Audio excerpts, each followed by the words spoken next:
Hello students and welcome back to my channel excellent learning point. तो बच्चों, आज की इस वीडियो में हम क्लास 9th का वर्कशीट नंबर 42 डिस्कस करने जा रहे हैं। बच्चों, आज जो हमारा टॉपिक है साइंस में force and law of motion में law of conservation of momentum, ये हम पढ़ने वाले हैं। ठीक है, तो देखो क्या है लॉ ऑफ कंजर्वेटम। तो यहाँ पे देखो लिखा हुआ है,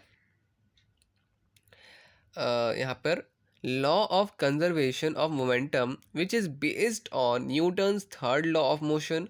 According to this law, the sum of momentum of two objects before collision is equal to the sum of momentum after the collision, provided there is no external unbalanced force acting on them, or the total momentum of two objects is unchanged or conserved by collision. तो बच्चों यहाँ पर क्या बोला जा रहा है, जैसे कि यहाँ पे आपको एक व्यक्ति दिख रहा होगा, यहाँ पे एक व्यक्ति आपको दिख रहा होगा, दिख रहा है ये जो गन चला रहा है। ठीक है, तो आप ये देख रहे हो कि जब भी वो गन चलाएगा ना, तो वो खुद भी पीछे की ओर इक्वल फोर्स में जाएगा। अगर वो आगे की तरफ चला रहा है तो वो व्यक्ति खुद भी पीछे की ओर मूव करेगा। ठीक है, तो वही चीज़ यहाँ पे बताई जा रही है। ठीक है, और इसमें इक्वेशन भी इसकी सेम बनती है। आप देखोगे यहाँ पे इक्वेशन जो इसकी बनेगी वो पूरा का पूरा इक्वेशन है यहाँ पर।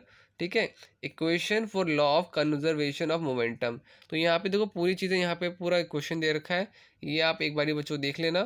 ठीक है, आपका लास्ट फाइनल इक्वेशन ये होगा। ठीक है, M mass of a object, ठीक है, speed of starting speed of a object. ठीक है बच्चों, तो यहाँ पे mass of a object, starting speed of u a object, फिर मास ऑफ बी ऑब्जेक्ट। ये ए और बी के ऑब्जेक्ट के नाम है। सपोज दो ऑब्जेक्ट हैं, ऑब्जेक्ट ए और ऑब्जेक्ट बी, ऐसा कुछ है। ठीक है, तो ये आपका इक्वेशन बनता है लास्ट का फाइनल इक्वेशन मोमेंटम का। ठीक है, इसी के बेसिस पे बच्चों कुछ क्वेश्चन आंसर्स हैं जो कि हमें करने हैं। तो बच्चों आ जाओ, करते हैं क्वेश्चन आंसर्स। तो बच्चों, आपका जो पहला आंसर होगा, लिखा हुआ है write the law of conversation of momentum. तो यहाँ पे क्या आंसर होगा? Law of conservation of momentum is based on Newton's third law of motion, which states that the sum of momentum of two object before collision is equal to the sum of momentum after the collision, provided there is no external unbalanced force acting on them। तो ये हमने अभी just पढ़ा था ना, कि जहाँ पर आपके दोनों ही फोर्स बराबर होते हैं, अपोजिट एक्शन का भी और रिएक्शन का भी।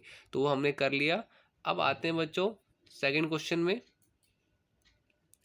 Why does an air filled rubber balloon swing here and there when air escape from the mouth of it?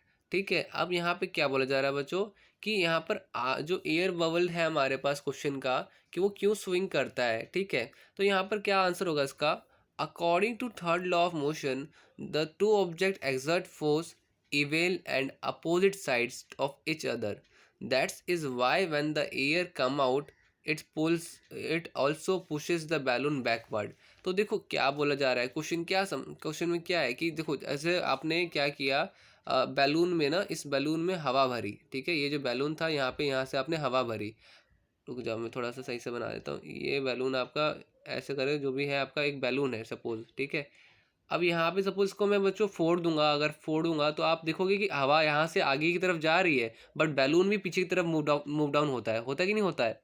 ठीक है ना, वापस से बता रहा हूँ बच्चों, ये सपोज बैलून है और यहाँ से कहीं से मैंने इससे एक पिन भोग दी, पिन चुभो दी। अब पिन चुभोने के बाद क्या होगा कि जब भी हवा जो है, हवा यहाँ से निकलेगी और बैलून जो है पीछे की तरफ घिसकेगा।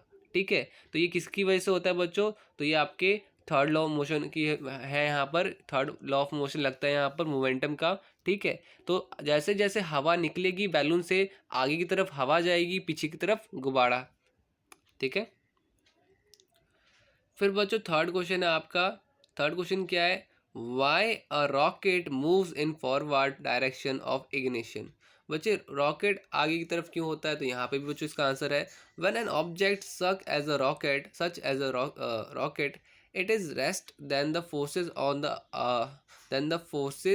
on its are balanced, it takes an additional force to unbalance the forces and make the object move. ठीक है, वो क्या करता है बच्चों, कुछ एडिशनल फोर्स लेता है जिस वजह से जो बैलेंस होता है वो अनबैलेंस हो जाता है, जो फोर्स जो अनबैलेंस्ड बैलेंस्ड होता है वो अनबैलेंस हो जाता है. As the engines are ignited the thrust from the rocket unbalance the forces and the rocket travel upward. ठीक है, तो ये हो गया बच्चों आपका क्या, ये हो गया आपका थर्ड का आंसर. ठीक है बच्चों, फोर्थ क्या है, complete the equation of conservation of momentum for two object A and B moving with different velocity. तो बच्चों यहाँ पर क्या होगा, यहाँ पे बच्चों देखो इसको आप ना लिख कर करके ना इसे मत लिखो, मैं आपको बताता हूँ कि क्या लिखना है आपको. ये आपको पीछे से यहाँ पे मिल जाएगा आपको, आप ये लिख लेना बच्चों आंसर फोर्थ में, अच्छे से ये लिख लेना, ये आपको सही से दिखाई देगा. ठीक है, आंसर फोर्थ क्या है, आंसर फोर्थ, तो ये कर लेना आप. ठीक है, आंसर फोर्थ में बच्चों आपको ये पूरी इक्वेशन लिखनी है, तो वो हमने लिखवा दी. अब आते हैं बच्चों फिफ्थ क्वेश्चन में. फिफ्थ क्वेश्चन क्या है, तो देखो फिफ्थ क्वेश्चन आपको दिख रहा होगा यहाँ पर, अब वो फिल इन द ब्लैंक्स है यहाँ पर. During collision ball A exert force F A B on ball B और and ball B exert force. अब यहाँ पे डैश में क्या आएगा, ठीक है, और यहाँ पे जो डैश है वहाँ पे क्या आएगा, तो देखो इसका आंसर क्या होगा आपका, फिर इन द ब्लैंक्स बच्चों आपको एफ बी ए. ठीक है, और आपका क्या कहते हैं, मतलब इस तरह से लिखना है आपको एफ बी ए. ठीक है, फिर उसके बाद बच्चों यहाँ पे क्या होगा, इवेल और अपोजिट. तो ये तीन फिल इन द ब्लैंक्स आपको वहाँ पे भरने हैं, फिल करने हैं. तो यही था बच्चों आज की इस वीडियो में. ठीक है, तो आज की वीडियो में बच्चों इतना ही, बाकी मिलते हैं नेक्स्ट वीडियो में, तब तक के लिए bye bye and take care. Okay.